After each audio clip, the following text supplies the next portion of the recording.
Howdy everyone, Mozzie here, back in action for more Trial Reaction Attraction, that's right! We're playing more Great Ace Attorney 2 Resolve. And it seems like our most beloved Reaper is on trial right now. It is the 2nd of November, 8:56 a.m. The Old Bailey, Defendant's Antechamber. There's that old familiar feeling again. The crushing pressure of this historic courthouse. Actually, no. It's a little different today. It's even more menacing tension in the air. There's a menacing tension in the air here today, isn't there? I suppose. Yes, I think so. It can only be the result of the menacing appearance of the defendant. A little more courtesy, if you please. Oh my! I do apologize. However, certainly not mistaken, this trial is far from ordinary. What do you mean? Not privy to the details. However, I understand that no jury has been selected. A trial without a jury?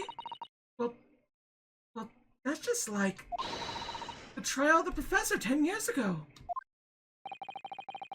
A closed court. Good morning, my dear fellows. Mr. Sloanes? Have you made note of my hair, Mr. Naruto? An outright victory for science, you must agree. To be perfectly honest, so much happened yesterday that, well, I completely forgot about your little hair problem.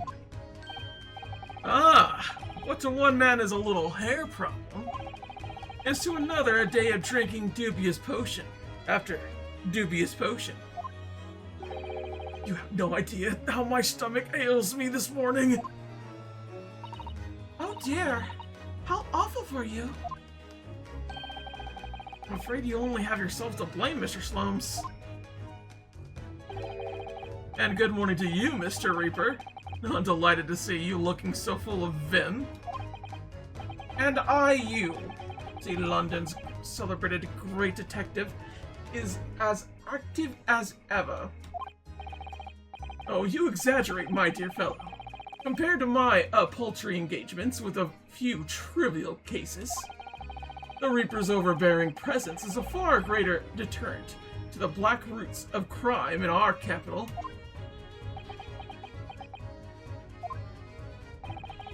And whilst I may not agree with your methods, there's at least one point at which I would readily recommend you. What an honor. And that would be your eye for a good lawyer, sir. Mr. Sloanes? After all, behind this lawyer, there's a very great mind. My own. What are you trying to say? I wish only to say that you should be prepared for quite a trial, Mr. Reaper. Sorry to barge in.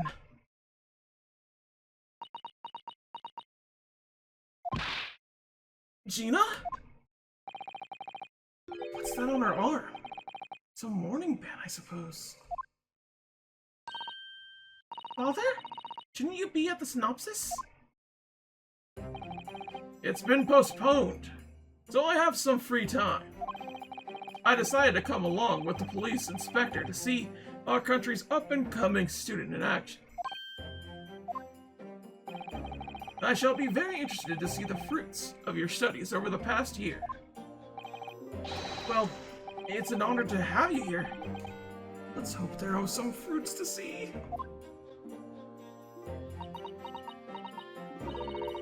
Udo. Oh, yes, Gina?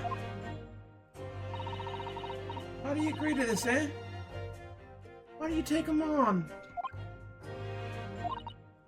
This Reaper bloke. Everyone says it was on him. what killed the boss.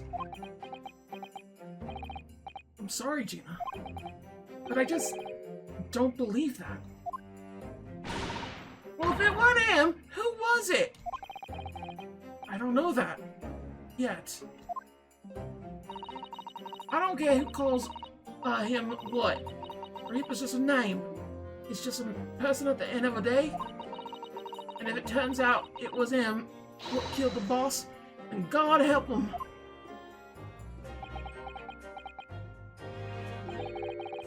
Fiery eyes indeed. Yes.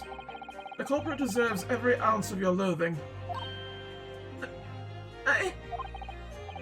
At least that may be some solace to the deceased.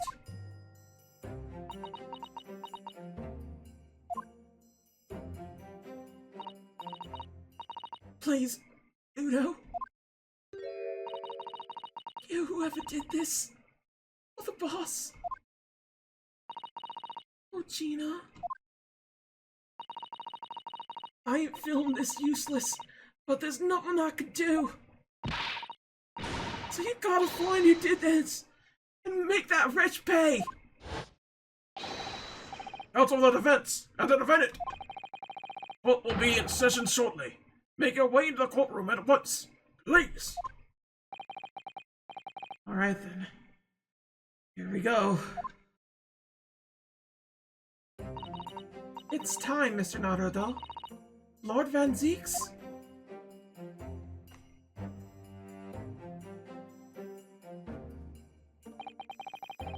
One who lost his treasured brother to a mass murderer. One who lost his treasured father in a foreign court of law. And one who lost the man who helped her escape institution. All that misfortune, all that pain, on a course to collide headlong in this trial.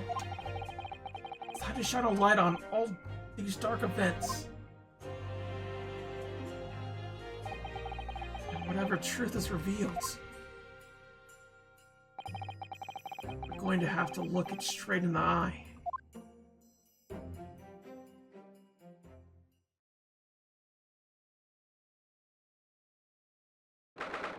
The 2nd of November, 9:20 a.m. Old Bailey, courtroom.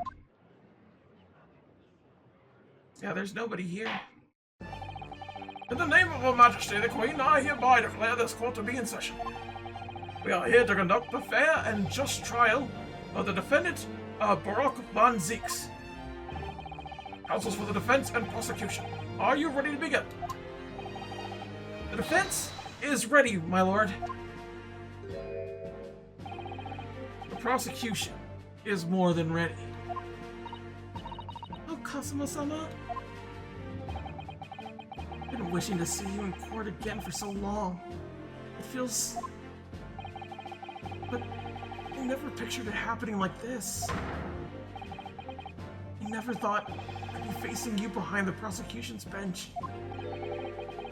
The so-called Reaper of the Bailey has been a scourge like no other, undermining Her Majesty's justice system. Today we must uncover the truth behind this scourge. In other words, this trial is going to be a lot more far-reaching than Inspector Grayson's murder. The truths revealed by these proceedings may have unpredictable repercussions throughout the judiciary. Accordingly, they are all to be conducted as a closed trial with no members of the public present. By Her Majesty's direct orders. How will that work, my lord? The burden of all arbitration and objurgation falls on my shoulders. Therefore, as you will see, the juror's bench shall remain vacant today. No members of the public are present. Might I ask who is currently occupying the gallery, my lord? They are members of the judiciary, here to witness our proceedings and ensure an equitable trial. Members of the judiciary? Oh my! It's a very unusual trial indeed. There is, of course, another unprecedented aspect to these proceedings on which I must elaborate. The counsels for the prosecution and the defense are both aliens of Great Britain. I believe it takes an outsider to see the truth sometimes. But as I stand here in this courtroom now, I'm quite certain this is the reason why I had to come to Britain. Kazuma? Very well. Let us commence proceedings. Prosecutor Asugi, your opening statement, if you please. Certainly, my lord. The incident took place on 1st November, at just after 5 o'clock in the afternoon. Location was a building of flats on Fresno Street, on the outskirts of the city. The victim's body was discovered there to be an old, single-room rental property. Yes, Inspector Grayson, Tobias Grayson. A name known very well indeed to this court. Not least for his miraculous resolution of one of this country's grimiest cases 10 years ago. A professor case. How sure are you about the time of the incident? Several witnesses on the street outside heard the gunshot, and all have reported at the same time. Yes, that's what Gina told us too. There are a number of witnesses. I have here a plan of the room. The victim was found curled up in one corner. It's believed that he was shot from the front at point-blank range and died instantly. How was the range been determined? There were scorch marks around the entry wound. Such marks are caused by the gunpowder used to fire the bullet. But powder hot enough to leave scorch marks is only ejected a few inches beyond the end of the barrel. In other words, it only happens when the target is at point-blank range. I see, yes. Thank you for the detailed explanation, Counsel. Okay. The murder weapon was found lying beside the victim. Have you managed to assert the owner of this firearm? No, my lord. Not conclusively. Bravo, Kazuma-sama. We're not trying to use the gun as evidence when its provenance can't be proven. Furthermore, my lord, as I have explained, the revolver was fired at extremely close range. The bullet passed through the victim and struck the wall behind him. There's a candelabra mounted on that wall, and the tip of one of the candles in it was found to have been blown off by the projectile. We noticed that too, didn't we? Yes, that's right. Thank you for the thorough report, Counsel. The setting of the crime is clear to me. You will submit the plan of the crime scene as evidence, please. As you wish, my lord.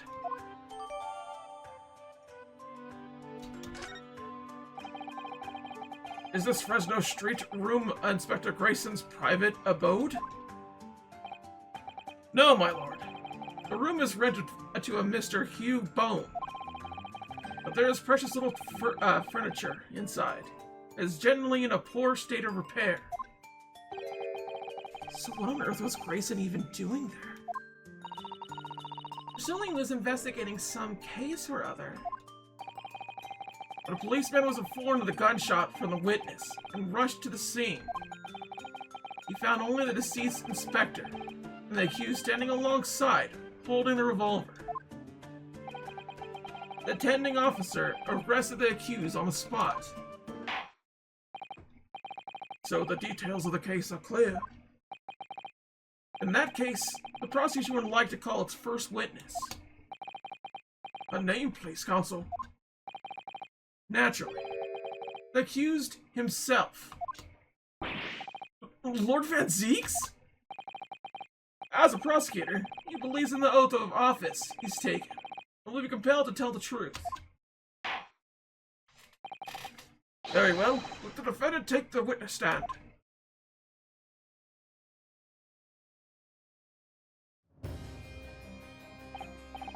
So, witness, state your name and occupation for the court.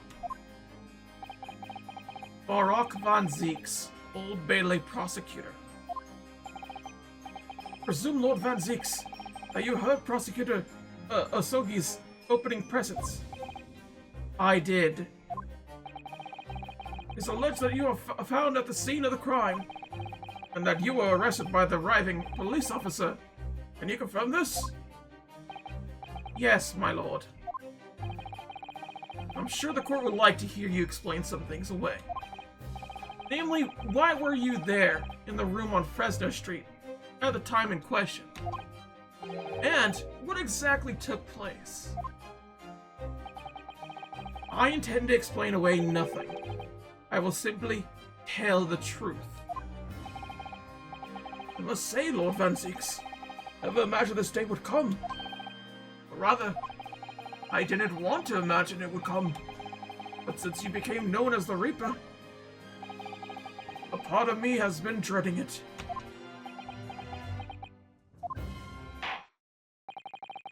Your formal testimony, then, witness.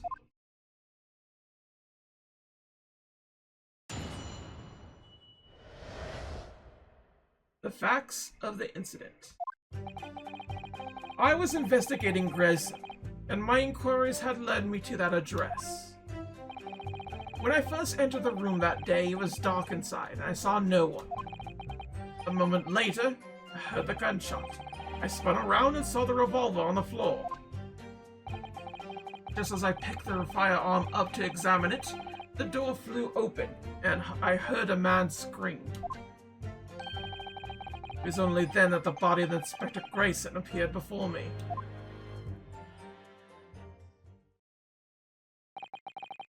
That testimony was the whole truth? It was. So, you heard a gunshot being fired in a room with no living occupants. And moments later, a corpse show house appeared before your eyes. Is that it? You're right. You haven't explained away anything. In fact, not very qualified as an excuse. Thought you were my mute apprentice. Yet it turns out you have a way with words, Prosecutor Osogi. It would appear to be a singular tale indeed. Singular isn't the word. Yeah, it's laughable. What's gotten to Kazuma? He's not behaving like himself at all.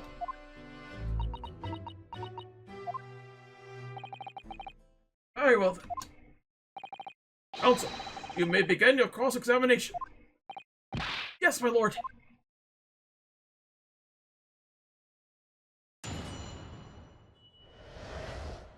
The facts of the incident. Okay, why was he inspecting Grayson? Was Grayson somebody else in particular? Hold it! You were investigating the inspector? What on earth for? I'm not at liberty to say. Sorry?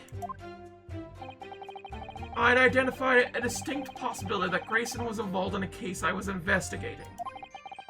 Regrettably, though, he was killed before I could secure the proof I needed. Is the court to understand, then, that on the day in question, you followed the victim to the scene? No.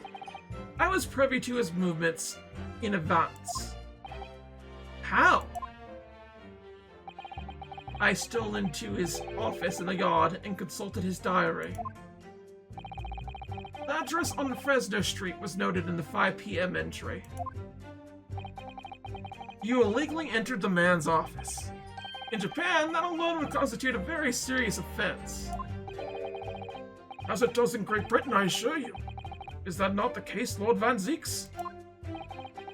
I was aware of the possible consequences.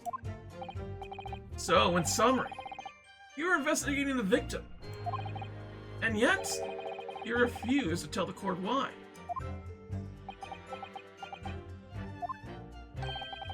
I didn't realize British prosecutors enjoyed such free times to choose what to divulge under oath.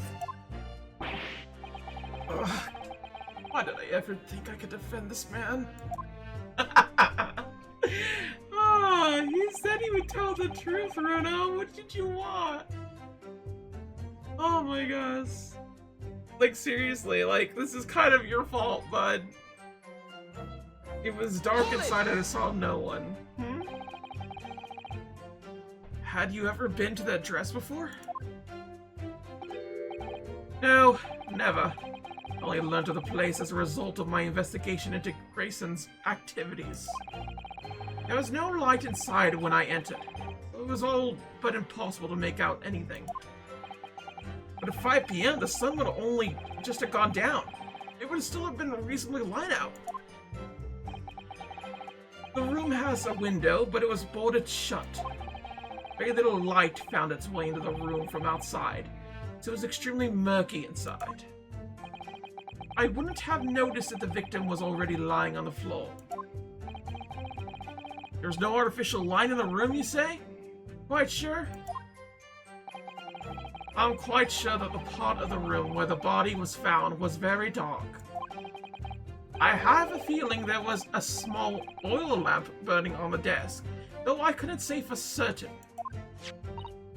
Look, Mr. Naruto.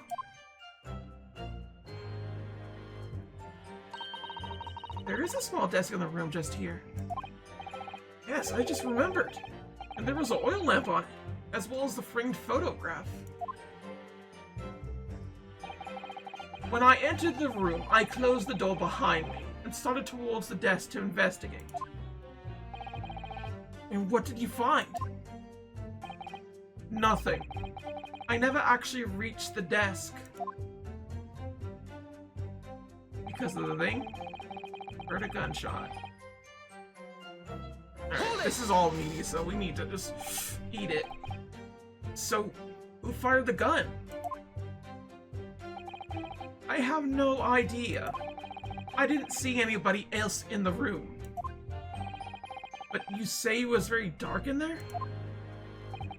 Yes, that's right. All I could tell you is, I didn't sense another's presence. Ah! I mean, could it be that the gunshot actually originated from somewhere outside the room? No, that's out of the question. Oh. Without a doubt, the sound emanated from inside the room. I could smell the gunpowder. This is going from bad to worse. You say that's the point at which you noticed the revolver on the floor. Correct. And I foolishly picked it up. That was carelessness on my part. Presumably then, the gunshot you heard came from the firearm that you somewhat hastily took in your hands. In point of fact, my lord, I believe it did not. What? The barrel of the revolver I picked up was cold. There was no smell of scented powder. But then, where on earth is the gun that was fired? Whilst I would like to oblige you with an answer, I'm afraid I can't. I, too, would dearly like to know that.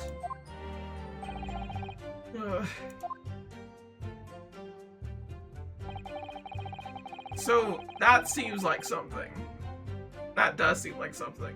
Hold it! A man, you say? One of the witnesses, I presume? That's right. One of the street merchants working on Fresno Street. Who are these merchants? A number of them had set up their stalls directly beneath the border window of the crime scene. A match seller, a newsmonger, and a peddler. They've all given statements saying they heard the gunshot. Without thought of danger, they ran inside to see what had happened. Yes, Gina told us about that yesterday, didn't she? They burst through the door with some force, it would seem. They did. Almost gave me a heart attack in the process. But you're supposed to be the Reaper. The first man to come in immediately noticed the revolver in my hand and fled. A policeman patrolling on Fresno Street heard the commotion and was able to arrest the accused shortly after the incident occurred. Anyway, a man's scream drew my attention in that direction. It was only then the body of this victor. Okay, this is the last of it. What do you mean by that? In what way did the body appear? I honestly can't explain it, but it's the truth. As far as I was concerned, the body hadn't been there until that point. Then suddenly, there it was. Did you perhaps hear the sound of the victim falling to the ground just beforehand? At the moment, what I heard was the sound of the door flying open, the scream of the man who came inside first. Nothing more. See, after the man fled, I examined the body. I was stunned to find that it was Grayson.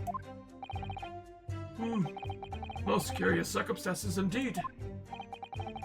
How the inspector was killed, or how his body seemed to appear out of nowhere, I have no idea. Objection! Oh? Surely the court has heard enough. My lord, the cross-examination has clearly revealed that the accused, Barak von Zeeks, is lying on multiple fronts. What? What is that supposed to mean? Gracious counsel. The defendant is lying, you say? In his testimony just now, he claims that he failed to notice the victim's body because the room was dark? That's correct. No, that's impossible. As proven by the candelabra. How does that prove anything? You examine the tip of the long candle. You can see it has been blown off by a powerful impact. One would assume that the projectile from the firearm passed through the victim and struck the candle. The problem comes when you consider the other two candles, which are clearly of a different length. Yes, I could see that only the candle that appears to have been struck by the bullet is long. We could reasonably suspect someone to have lit all three candles together, which begs the question of why only one has ended up longer than the others. That must be because the particular candle was extinguished while the others were still burning? Ah! That's right. But the candle was hit by the bullet and obviously went out. But the other two candles would still have been burning.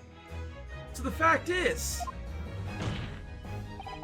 the victim's body would have been illuminated by the light, still thrown by the candelabra. And the accuser's claim that he couldn't see the body clearly contradicts those facts. And now to the next lie. There's more?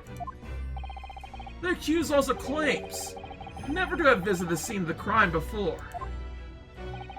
That's the truth. In the almost empty room, the police discovered something very unusual. A board covered from top to bottom in police documents and newspaper cuts. Yes, that's right. We saw it too. It goes without saying that the contents of the police documents cannot be divulged. However, they include a number of reports from various historical cases, the oldest of which was from 10 years ago. 10 years ago? This is starting to sound familiar. There's a common thread linking all the documents on that board. Indeed. What is this common thread, Counsel? They all relate to cases prosecuted in court by Barak von Zeeks. All of them? And furthermore, All those cases are ones in which the defendant was acquitted. Good Lord! Interestingly, none of those defendants are alive today, because all of them have been sent to their graves by the Reaper. Ah! Oh no! In short, that dingy little room is the Reaper's secret hideout and his base of operations. The Reaper's hideout? And yet the Reaper would claim never to have been to his own secret hideout? No one will believe that. No. The truth is, we've been looking at this backwards. Backwards? Explain, Counsel. Inspector Grayson was investigating the identity of the Reaper. When he discovered the location of the man's secret hideout, he was killed. As I'm sure everyone can imagine, by the Reaper's hand. What?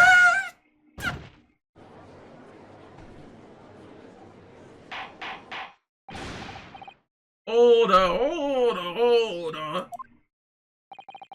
Very well. I hereby state the current opinion of the court. Brock von Zieks is an outstanding prosecutor who has rendered great service to his country. However, it is with deep regret that I must concur with the prosecutor Asagi's contention that the defendant's testimony exhibits a number of stark inconsistencies with the known facts. All I have done is state the truth as I know it. Cosmo's done a brilliant job as ever. He's drawing on his experience as a defense attorney to build his prosecution case. It is formidable. Counsel, you will submit the board that you just showed the court as evidence. I believe to be fundamental in establishing the facts surrounding the Reaper's existence. Thank you, my lord. Okay, that seems to be something. And now the prosecution would like to call new witnesses to the stand. Witnesses who saw the events unfold on the day in question. They were mentioned in the previous testimony too, if you remember.